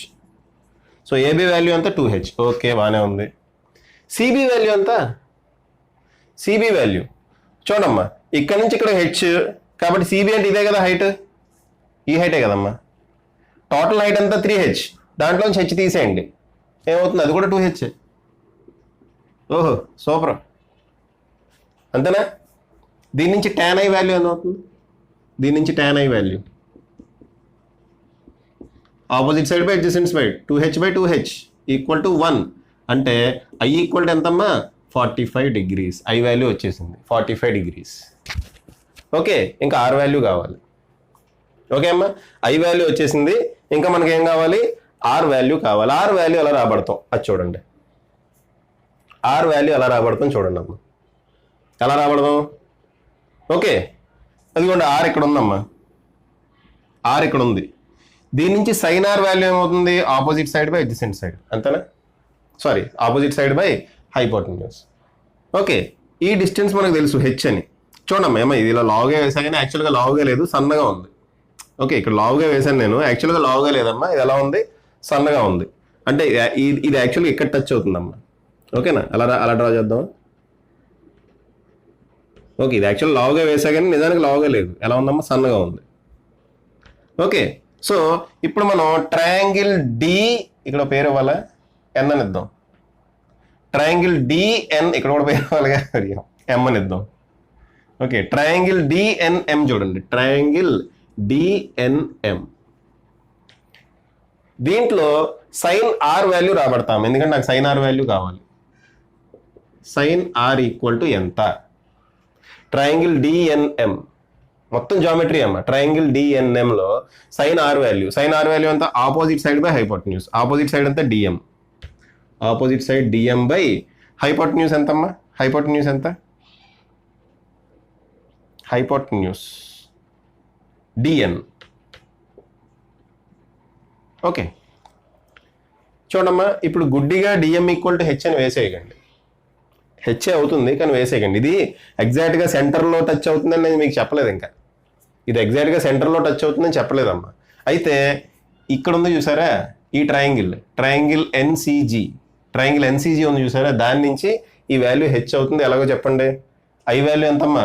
45 degrees. Okay, tan 45 degrees అంటే ట్రయాంగిల్లో ఈ సైడ్ ఈక్వల్ అవ్వాలిగా. tan 45 1 అవ్వాలంటే మీనింగ్ ఏంటి? ఈ సైడ్ ఈక్వల్ అవ్వాలి. ఈ సైడ్ ఈ హైట్ ఎంత? హెచ్. చూడండి ఈ హైట్ ఎంతమ్మా? హెచ్. ఓకే, ఇదొక హెచ్, ఇదొక హెచ్, ఇదొక హెచ్, ఇదొక హెచ్, ఇదొక హెచ్, ఇదొక హెచ్, అంతేనా? ఓకేనా? సో ఈ హైట్ హెచ్, ఆటోమేటిక్ ఈ హైట్ కూడా ఏమవుతుంది? హెచ్. గుడ్డిగా ఇది సెంటర్లో పడింది అని అందుకనే ఇలా వేస్తా అని చెప్పకండి అమ్మా. దానికి ఒక రీజన్ కూడా చెప్పాలి మనం. ఇది ఎగ్జాక్ట్గా సెంటర్లో ఇన్సిడెంట్ అవుతుంది అని చెప్తున్నా. ఓకే, ఉత్తినే చెప్పట్లా. ఇదిగోండి ఐ వాల్యూ 45 degrees వచ్చింది. ఈ హైట్ హెచ్ కాబట్టి ఈ హైట్ కూడా హెచ్ అవ్వాలి. సో ఇది హెచ్ అయిందంటే ఆటోమేటిక్ ఇది హెచ్, ఎందుకంటే టోటల్ 2h కదా. ఇది హెచ్ అయిందంటే ఆటోమేటిక్ ఇది ఏమవుతుందమ్మా? ఇది కూడా హెచ్ అవుతుంది. డైరెక్ట్గా హెచ్ అని రాసేయకండి. ఓకేనా? సో డిఎం వాల్యూ ఎంత? హెచ్ డివైడెడ్ బై డిఎన్ వాల్యూ కావాలి. డిఎన్ వాల్యూ వస్తుందా మనకి? ఇది తెలుసు, ఇది తెలుసు. ఇదంతా మీ హైట్ 2h. ఓకే, డిఎన్ చూడండి డిఎన్ వాల్యూ క్యాలిక్యులేట్ చేస్తున్నా. పైథాగరస్ థీరం అప్లై చేసి ఇక్కడ రాయినా. పైథాగరస్ థీరం కనుక అప్లై చేస్తే DN equal to square root of DM square plus MN square. Square root of DM square అంటే ఎంత? H square plus MN square అంటే ఎంత? ఇక్కడ నుంచి ఇక్కడ హైట్ ఎంత? 2h. 2h స్క్వేర్ అంటే 4h స్క్వేర్ అంటే ఏమవుతుంది? √5h. ఎంత వచ్చిందమ్మా? డిఎన్ వాల్యూ ఎంత వచ్చింది? √5h. పైథాగరస్ థీరం అప్లై చేసాం అంతే. ఈ ట్రయాంగిల్లో పైథాగరస్ థీరం అప్లై చేస్తే డిఎన్ వాల్యూ √5h వచ్చింది. అది ఇక్కడ వేసేస్తున్నారు √5h. H cancel. ఓకే, ఇప్పుడు మీ వాల్యూ క్యాలిక్యులేట్ చేద్దాం. మీ వాల్యూ కదా మనకు కావాలి. సైన్ ఐ వాల్యూ ఎంత? సైన్ ఐ అంటే sine 45 degrees 1/√2 divided by sine R value డైరెక్ట్గా ఇక్కడ వచ్చింది 1/√5. So it is equal to √5/2. Finish. That is equal to √5/2 అమ్మ. అర్థమైంది ఇది? అర్థమైంది కదా? ఏ లేదమ్మా, టోటల్ జామెట్రీ అప్లై చేశాను అంతే. మనకు తెలుసు mu equal to sine I by sine R. చూడండి, దీంట్లోంచి సైన్ ఐ వాల్యూ రాబట్టా, దానికోసం ఈ ట్రయాంగిల్ తీసుకున్నా, ఈ ట్రయాంగిల్. ఓకే, ఏబిసి ఆ ట్రయాంగిల్ తీసుకున్నా. జాగ్రత్తగా స్టెప్ బై స్టెప్ వెళ్ళండి అమ్మ, రాసుకుంటూ వెళ్తే మీకు అర్థమవుతుంది. ఇప్పుడు ఇలా డయాగ్రామ్ చూస్తే మొత్తం అంతా గజిబిజిగా ఉంది, కానీ మీరు స్టెప్ బై స్టెప్ ఫస్ట్ నుంచి ఒకసారి రివైండ్ చేసుకొని స్టెప్ బై స్టెప్ చూస్తూ రండి, మీకు అర్థమవుతుంది. Okay, so sine I value ఇక్కడి నుంచి రాబట్టాను నేను. ఈ వాల్యూ ఐ అయితే ఇది ఐ అవుతుంది. సో ఇది ఐ అయితే ఆటోమేటిక్ ఇది అవుతుంది. దీన్ని ఎందుకు రాశాను మరి? ఐ అవసరం లేదు అది. ఓకే, మీ వాల్యూ అవసరం లేదు. ఇది ఐ అయితే ఇది కూడా ఐ అవుతుంది. ఓకేనా? సో ఈ పెద్ద ట్రయాంగిల్ నుంచి ఐ వాల్యూ 45 degrees అని వచ్చిందమ్మా నాకు. ఇది 2H, ఇది కూడా 2H. So I value 45 degrees వచ్చింది. ఓకేనా? సో సైన్ ఐ వాల్యూ కూడా వచ్చేసినట్టే. ఇంకా నాకు కావాల్సింది ఏంటి? Sine R. Sine R value కోసం ఇదిగోండి ఈ ట్రయాంగిల్ తీసుకున్నా. ఓకే, ఇది హెచ్ కాబట్టి ఆటోమేటిక్ ఇది కూడా హెచ్ అవ్వాల్సిందే. ఓకేనా? ఇది హెచ్ కాబట్టి ఆటోమేటిక్ ఇది కూడా హెచ్ అవ్వాల్సిందే. ఓకే, సో ఈ డిస్టెన్స్ హెచ్ అయింది, ఇదేమో 2H. సో ఇది మనకు తెలుసు కదా, పైథాగరస్ థియరం అప్లై చేస్తే వస్తుంది. సో సైన్ ఆర్ వాల్యూ ఇదిగోండి ఇలా వచ్చింది. ఇప్పుడు మనకేం తెలుసు? Sine I by sine R అని తెలుసు, మ్యూ వాల్యూ. ఆ వాల్యూ సబ్స్టిట్యూట్ చేస్తే √5/2 వచ్చింది. సో పాజ్ చేసి రాసుకోండి అమ్మా, స్టెప్ బై స్టెప్ రాసుకుంటే మీకు క్లియర్గా అర్థమవుతుంది. ఓకేనా? నెక్స్ట్ చూడండి అమ్మా, లాటరల్ షిఫ్ట్. అసలు లాటరల్ షిఫ్ట్ అంటే ఏంటో చూడండి. ఫస్ట్ థింగ్, లాటరల్ షిఫ్ట్ అంటే ఏంటో చూడండి అమ్మా. ఇదిగోండి, ఇది ఒక గ్లాస్ స్లాబ్. ఓకే, ఈ గ్లాస్ స్లాబ్ యొక్క థిక్నెస్ టీ అనుకుందామా. ఈ గ్లాస్ స్లాబ్ యొక్క థిక్నెస్ టీ అనుకుందాం. అసలు లాటరల్ షిఫ్ట్ అంటే ఏంటో చూడండి అమ్మా ఫస్ట్. ఓకే, గ్లాస్ స్లాబ్ యొక్క థిక్నెస్ టీ అనుకుందాం, దీని రిఫ్రాక్టివ్ ఇండెక్స్ మ్యూ అనుకుందాం. ఓకే, దీని రిఫ్రాక్టివ్ ఇండెక్స్ మ్యూ అనుకుందాం. అసలు వాట్ ఈజ్ లాటరల్ షిఫ్ట్ అనేది చూద్దాం. ఇప్పుడు దాకా నార్మల్ షిఫ్ట్ చూసాము. లాటరల్ షిఫ్ట్ అంటే ఏంటో చూడండి. ఇదిగోండి, ఒక లైట్ రే వచ్చి ఇలా ఇన్సిడెంట్ అయింది అనుకోండి. ఒక లైట్ రే వచ్చి అలా ఇన్సిడెంట్ అయింది. ఓకే, ఇదిగోండి, ఇది నార్మల్. ఆ పాయింట్ దగ్గర నార్మల్. ఇది ఎంత యాంగిల్తో ఇన్సిడెంట్ అయింది? ఐ అనే యాంగిల్తో ఇన్సిడెంట్ అయింది. అయితే యాక్చువల్గా ఇది ఎలా వెళ్ళాలమ్మా? ఐ అనే యాంగిల్తో ఇన్సిడెంట్ అయింది కదా, ఇది యాక్చువల్గా అయితే గ్లాస్ ల్యాబ్ లేకపోతే ఇది ఇలా వెళ్ళిపోతుంది స్ట్రైట్గా. బ్లూ పెన్తో డ్రా చేస్తున్నాము కదా. ఒకవేళ గ్లాస్ ల్యాబ్ కనుక లేకపోతే, గ్లాస్ ల్యాబ్ అనేది లేకపోతే దీని ఒరిజినల్ డైరెక్షన్ ఇది, అంతేనా? అయితే గ్లాస్ ల్యాబ్ ఉండటం వల్ల ఇది బెండ్ అవుతుంది. ఎటు బెండ్ అవుతుంది? టువర్డ్స్ ది నార్మల్ బెండ్ అవుతుంది ఇలాగా. ఈ యాంగిల్ ఎంత? R. Okay, towards the normal bend అవుతుంది. బెండ్ అయ్యి మళ్ళీ ఇక్కడ పడుతుంది. ఎంత యాంగిల్తో పడుతుందమ్మా? ఇక్కడ నార్మల్ డ్రా చేయనా?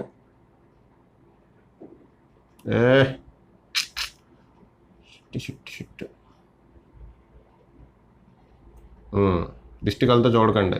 డిస్టికల్తో చూస్తే సరిగ్గా రాదమ్మా డయాగ్రామ్. ఎవరు చూస్తున్నారు సార్? మీరేగా చూసేది. మేము ఎప్పుడు చూస్తున్నాం యూట్యూబ్లో. వీడియో చేసినప్పుడు మీరేగా చూసేది అంటారు మీరు, అంతేనా? ఓకే, సో ఈ యాంగిల్ ఆర్ అయితే ఆటోమేటిక్ ఈ యాంగిల్ కూడా ఆర్ అవుతుంది కదమ్మా, రైట్? ఓకే, ఇప్పుడు టింగ్ టింగ్ టింగ్ టింగ్, ఇది డెన్సర్ మీడియంలోంచి రేరర్ మీడియంలోకి వెళ్తుంది కాబట్టి away from the normal shift అవుతుంది ఇలాగా, అంతేనా? అవే ఫ్రమ్ ది నార్మల్ ఇలా షిఫ్ట్ అవుతుంది. ఎంత యాంగిల్తో షిఫ్ట్ అవుతుందమ్మా? చూడమ్మా, ఇది ఇన్సిడెంట్ రే, ఇది ఇన్సిడెంట్ రే, ఇది ఎమర్జెంట్ రే, ఎమర్జెంట్ రే. ఇది ఇన్సిడెంట్ రే, ఇది ఎమర్జెంట్ రే. ఎంత యాంగిల్తో షిఫ్ట్ అవుతుంది అది నాకు కావాలి. ఎంత యాంగిల్తో రిఫ్రాక్ట్ అవుతుంది చెప్పాము ఇందాక ఆల్రెడీ. ఇటు ఎయిరే ఉంది, ఇటు కూడా ఎయిరే ఉంది. ఇలా రెండు వైపులు ఒకటే మీడియం ఉన్నప్పుడు ఎంత యాంగిల్తో ఇన్సిడెంట్ అవుతుందో అంతే యాంగిల్తో బయటకు వస్తుంది. ఓకే, దాంతో మనకు సంబంధం లేదులేండి, చెప్తున్నాను. అంతే యాంగిల్తో బయటకు వస్తుంది. అయితే ఇక్కడ ఎందుకు ఇది రాశానంటే చూడమ్మా, ఇది ఐ అనే యాంగిల్తో ఇలా పడుతుంది, ఇది కూడా ఐ అనే యాంగిల్తో బయటకు వస్తుంది. అంటే ఈ రెండు లైట్ రేస్ ప్యారలల్గా ఉన్నాయి, అంతేనా? కింద కనబడుతుందమ్మా, రాసుకుంటూ వెళ్ళిపోతున్నాను నేను అక్కడ. ఓకే ఓకే ఓకే, ఈ రెండు లైట్ రేస్ ఎలా ఉన్నాయమ్మా? ప్యారలల్గా వస్తున్నాయి. యాక్చువల్గా ఒరిజినల్గా రావాల్సిన లైట్ రే ఇదిగోండి బ్లూ లైన్. ఒరిజినల్గా ఇది బ్లూ లైన్ ద్వారా రావాలి. కానీ మధ్యలో గ్లాస్ ల్యాబ్ ఉండటం వల్ల ఎలా వచ్చినా అంటే ఇది ఇక్కడ నుంచి ఇక్కడికి షిఫ్ట్ అయిందమ్మా. ఒరిజినల్ డైరెక్షన్ ఇది, కానీ అది ఇక్కడి నుంచి ఇక్కడికి ప్యారలల్గా ఇటు షిఫ్ట్ అయింది, అంతేనా? దాన్నే లాటరల్ షిఫ్ట్ అంటాం. ఈ షిఫ్ట్ అమ్మా. ఫర్ ఈ పాయింట్ నుంచి నేను పర్పెండిక్యులర్గా ఒక లైన్ డ్రా చేస్తే ఇలాగే పర్పెండిక్యులర్గా ఒక లైన్ ఇలా డ్రా చేస్తాను. మళ్ళీ అలాగే వచ్చిందా? ఓకే, ఈ షిఫ్ట్ నేను ఎక్స్ అంటాను. ఈ ఎక్స్నే మనం లాటరల్ షిఫ్ట్ అంటాం. Lateral shift. ఓకే, యాక్చువల్గా లైట్ రే ఇలా వెళ్ళాలి, కానీ గ్లాస్ ల్యాబ్ ఉండటం వల్ల ఇలా షిఫ్ట్ అయింది. ఓకే, ఇలా వెళ్ళాల్సిన లైట్ రే ఇలా షిఫ్ట్ అయిందమ్మా. ఓకేనా? పర్పెండిక్యులర్ రమ్మంటే రాదు, ఇది చెప్పిన మాట ఎక్కడ ఉంటుందమ్మా. అది ఇప్పుడు వచ్చిందిలే పర్పెండిక్యులర్, కొంచెం పర్పెండిక్యులర్గా వచ్చింది. ఓకేనా? సో ఈ ఎక్స్ వాల్యూ, ఈ షిఫ్ట్ లాటరల్ షిఫ్ట్ నేను కనుక్కోవాలమ్మా. ఆ లాటరల్ షిఫ్ట్ కనుక్కోవాలి, అర్థమైందా? అది నా టార్గెట్. ఓకేనా? నా టార్గెట్ ఏంటి? ఎక్స్ వాల్యూ కనుక్కోవాలి, లాటరల్ షిఫ్ట్ కనుక్కుందామా. ఇప్పుడు రాద్దామా? ఓకే అమ్మా, కొంచెం డెరివేషన్ లెంగ్తీగా ఉంటుంది, అది చూసి మీరు ఏం కంగారు పడక్కర్లేదు. ఓకేనా? డెరివేషన్ కొంచెం లెంగ్తీగా ఉంటుందమ్మా, అది చూసి మీరు ఏం కంగారు పడకండి. ఈ లాటరల్ షిఫ్ట్ ఎక్స్ అనేది నేను క్యాలిక్యులేట్ చేయాలి. Okay, right. చూడమ్మా, ఈ యాంగిల్ ఏమవుతుంది? యాంగిల్ ఏమవుతుంది? అది ఈ యాంగిల్ అమ్మా. ఈ చూడండి, ఈ యాంగిల్ ఐ అయితే ఈ angle total angle I. Total యాంగిల్లో ఆర్ అనే యాంగిల్ తీసేస్తే ఇదేమవుతుంది? ఐ మైనస్ ఆరే కదా. ఇలా ఉంది నార్మల్, ఇలా ఉంది. ఈ యాంగిల్ ఐ అయితే ఆటోమేటిక్ ఈ యాంగిల్ కూడా ఐ అవుతుంది. సో ఈ టోటల్ యాంగిల్ ఐ, దాంట్లోంచి ఆర్ అనే యాంగిల్ తీసేసాం, పక్క పెట్టాం. సో ఈ చిన్న యాంగిల్ ఏమవుతుందమ్మా? I minus R. Okay, I minus R, right. Next దీని నుంచి నేను ఎలా రాద్దాం? సైన్ ఐ మైనస్ ఆర్ రాయినా. దీనికి పేర్లు ఇద్దాం అమ్మా. ఏ అనుకుందాం, ఇది దీన్ని కొంచెం ఇలా ఎక్స్టెండ్ చేసేది బి అనుకుందాం, ఇది సి అనుకుందాం, ఇది డి అనుకుందాం. ఓకే, ఇప్పుడు ఫ్రమ్ ట్రయాంగిల్ ఏసిడి చూడండి, from triangle ACD, from triangle ACD ఇక్కడ రాస్తా, కింద రాస్తా, ఎందుకంటే డెరివేషన్ కొంచెం లెంగ్తీగా ఉంటుంది. ఇది triangle ACD. Okay, triangle ACD నుంచి sine I minus R value ఎంత? ట్రయాంగిల్ ఏసిడి నుంచి sine I minus R value, sine I minus R అంటే ఇది opposite side by hypotenuse. Opposite side ఏంటమ్మా? ఎక్స్ డివైడెడ్ బై హైపోటెన్యూస్ ఎంత? ఇది AC. Hypotenuse ఎంత? ఇది ఏసీ. ఏసీ రాశాను, అయిపోయింది. ఓకే, నెక్స్ట్ ఈ ట్రయాంగిల్ చూడండి. Triangle ABC, from triangle ABC cos R value ఎంత? ట్రయాంగిల్ ఏబిసి నుంచి కాస్ ఆర్ వాల్యూ అడుగుతున్నా, ఎంత? కాస్ ఆర్ వాల్యూ ఎందుకు అడిగానంటే ఈ వాల్యూ నాకు తెలుసమ్మా, థిక్నెస్ టీ. ఈ వాల్యూ ఎంత? టీ. అందుకని చెప్పి కాస్ ఆర్ వాల్యూ తీసుకున్నాను, లేదంటే ఆపోజిట్ సైడ్ తీసుకునేవాడు. ఓకే, కాస్ ఆర్ అయితే అడ్జసెంట్ సైడ్ బై హైపోటెన్యూస్ కదా. సో కాస్ ఆర్ వాల్యూ ఏమవుతుంది? అడ్జసెంట్ సైడ్ ఎంత? టీ. థిక్నెస్ బై హైపోటెన్యూస్ ఎంత? ఏసీ. దీని నుంచి ఏసీ వాల్యూ ఏమవుతుంది? టీ బై కాస్ ఆరేనా? ఏసీ వాల్యూ ఏమవుతుందమ్మా? టీ బై కాస్ ఆరే కదా. AC value T by cos R. ఓకేనా? ఓకే, బాగానే ఉంది. ఓకే, సో ఈ వాల్యూని, ఈ ఏసీ వాల్యూని ఇక్కడ సబ్స్టిట్యూట్ చేస్తే sine I minus r equal to x by AC value బదులు t by cos r. T by cos r ఇక్కడికి వెళ్ళింది, t divided by cos r అటు వెళ్ళిందమ్మా. దీని నుంచి ఎక్స్ వాల్యూ ఏమవుతుంది? దీని నుంచి ఎక్స్ వాల్యూ ఏమవుతుంది? X value equal to tea into x value cross multiply చేస్తాం, t into sine I minus are divided by cos are ఏనా? Sine I minus are divided by cos are ఏనా? అంతేనా? ఈ బాక్స్లో పెట్టిన ఫార్ములా గుర్తుపెట్టుకుంటాం. ఏంటది? Lateral shift X equal to tea into sine I minus R by cos R. గుర్తుపెట్టుకోండి. దీని రిఫ్రాక్టివ్ ఇండెక్స్ మ్యూ అన్నా. మ్యూ ఎందుకు రాశారు సార్? ఉపయోగం లేదు కదా అనొచ్చు. ఉంది, దానివల్ల ఉపయోగం ఉంది. చూడండి ఉపయోగం ఏంటో చూద్దరు కానీ. So X equal to T sine I minus R by cos R. ఇది గుర్తుపెట్టుకోండి అమ్మాయి, పెద్ద లెంగ్తీ డెరివేషన్ వస్తుంది. ఓకే, దాన్ని అది చూసి కంగారు పడొద్దు. ఈ వాల్యూ గుర్తుపెట్టుకోండి. ఇంకోటి స్నెల్స్ లా, ఇంకోటి ఏంటమ్మా స్నెల్స్ లా. ఈ రెండు ఉపయోగించి మాక్సిమం ప్రాబ్లమ్ సాల్వ్ చేసేయచ్చు. ఈ వాల్యూ గుర్తుంటుంది కదమ్మా, X equal to tea into sine I minus R by cos R. ఓకేనా, సరేనా? ఇప్పుడు లెంగ్తీ డెరివేషన్ చేస్తున్నా. లెంగ్తీ డెరివేషన్ ఎందుకు చేస్తున్నా నేను తర్వాత చెప్తాను. ప్రస్తుతానికి X equal to T sine I minus R by cos R, ఇంకోటి స్నెల్స్ లా. ఈ రెండు లాస్ ఉపయోగించి మనం ప్రాబ్లమ్ సాల్వ్ చేసేయచ్చు. చేద్దాం, ప్రాబ్లం కూడా చేద్దాం. ఓకేనా, రెండు లాస్ ఉపయోగించి ప్రాబ్లమ్స్ సాల్వ్ చేసేయచ్చు. అర్థమవుతుందమ్మా? ఓకే, సరే ఇప్పుడు చూడండి.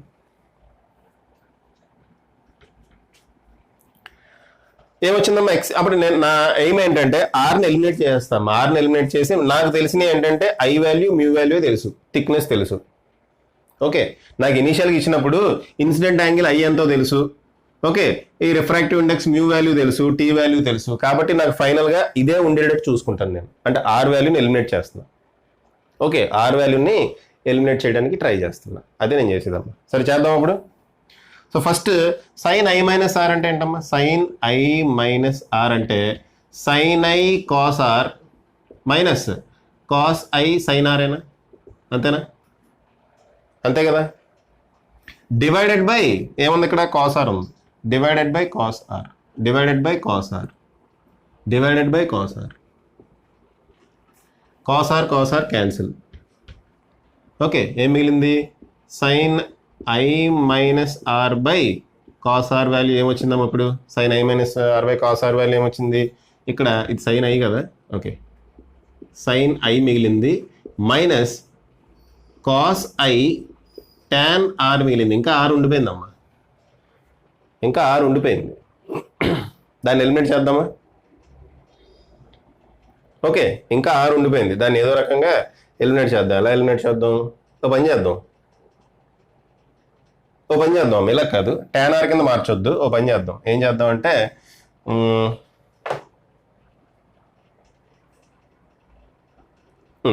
స్నెల్స్ లా అప్లై చేద్దాం. స్నెల్స్ లా ఏంటి? ఇది రాయొద్దమ్మా, ఇది వద్దులే, ఈ స్టెప్ వద్దు. స్నెల్స్ లా అప్లై చేద్దాం. స్నెల్స్ లా ఏంటి? స్నెల్స్ లా ప్రకారం ఏం రాయొచ్చు? Sine I by sine R equal to mu అని రాయొచ్చా? Okay, mu one sine I equal to mu two sine R అమ్మా. మ్యూ వన్ అంటే 1, so sine I equal to mu two అంటే mu sine R. కాబట్టి sine I by sine R equal to mu అని రాసుకోవచ్చు కదా. దీని నుంచి sine R value అంటమ్మా.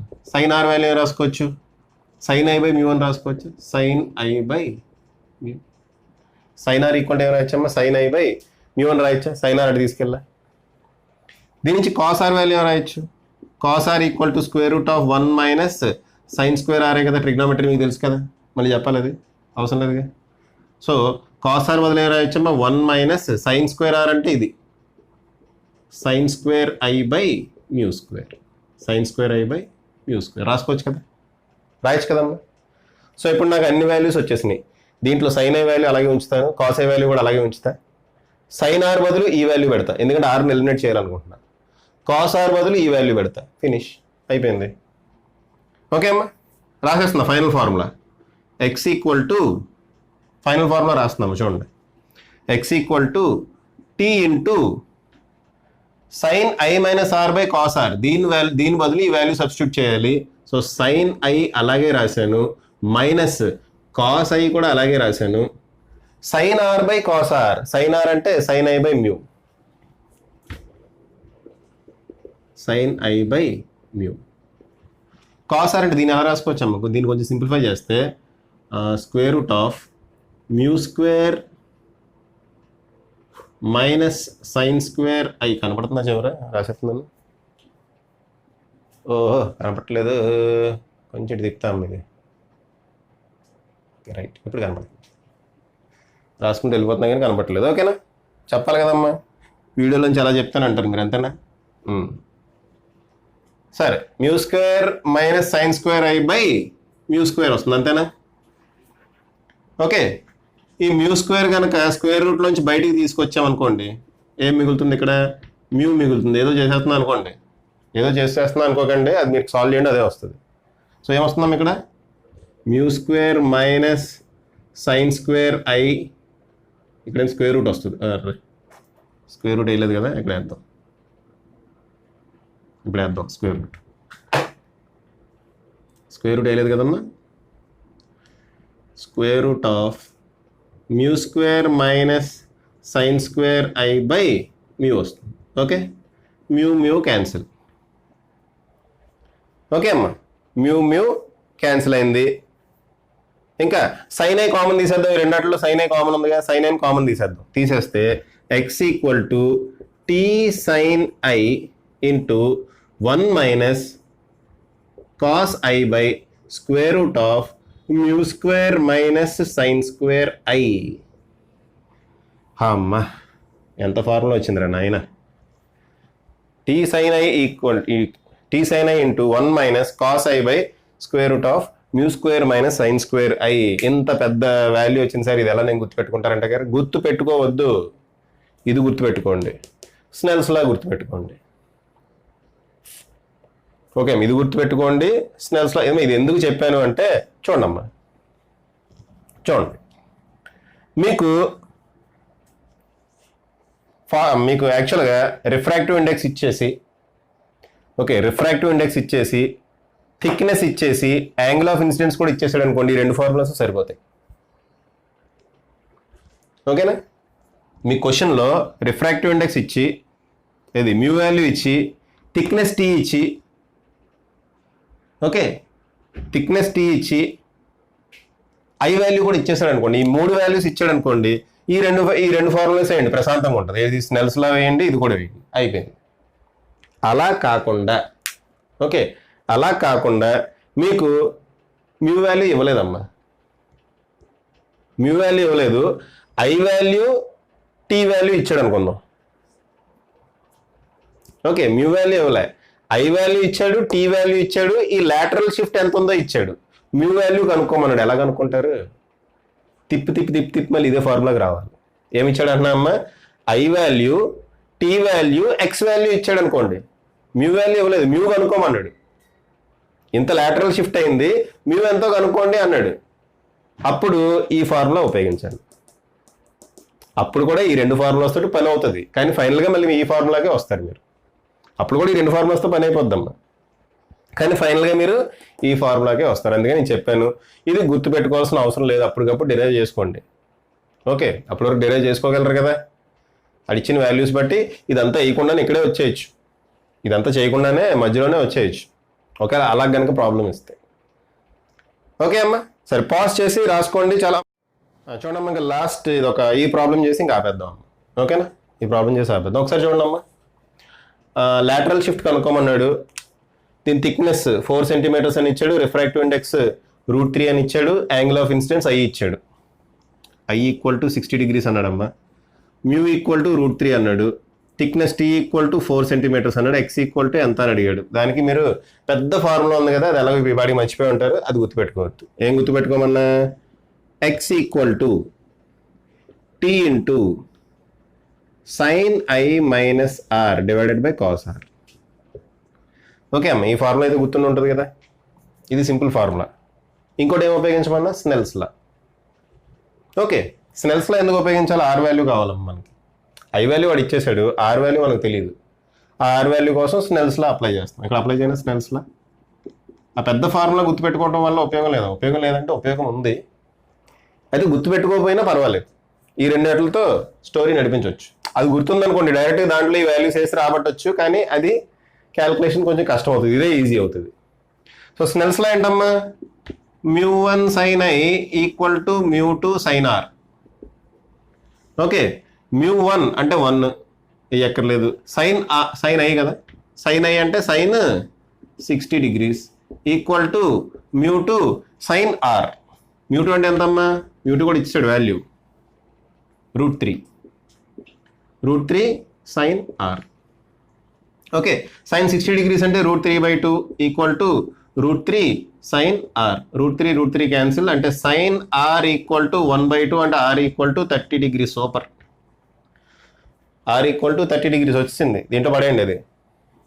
Okay, thickness తెలుసు 4 సెంటీమీటర్స్ అని తెలుసు. సైన్ 60 - 30 అంతే కదమ్మా. I60 r value 30 divided by cos 30. sin 30 by cos 30 tan 30. ఇదంతమ్మా sin 30 కదా. sin 60 - 30 అంటే sin 30. సో ఏంటి మనకు answer 4 tan 30 degrees. tan 30 degrees అంటే 1/√3 కాబట్టి 4/√3 is the shift. So lateral shift ఎంతమ్మా 4/√3. సో ఆ పెద్ద ఫార్ములా గుర్తుపెట్టుకోవాల్సిన అవసరం లేదమ్మా. ఈ రెండు ఫార్ములాస్తో స్టోరీ నడిపించవచ్చు. ఏంటది? x = t sin i - r. ఈ రెండు ఫార్ములాస్ తోటి మనం స్టోరీ నడిపించవచ్చు. ఓకే, ఈ వీడియో కనుక నచ్చినట్టయితే మీ ఫ్రెండ్స్కి షేర్ చేయండి, వాళ్ళతో కూడా సబ్స్క్రైబ్ అవ్వమని చెప్పండి అమ్మా. అలవాటు అయిపోయింది, సో ఫాస్ట్గా వస్తుంది. ఇప్పుడు ఇదివరకు అయితే స్లోగా చెప్పేవాడిని. ఓకేనా? So thank you very much.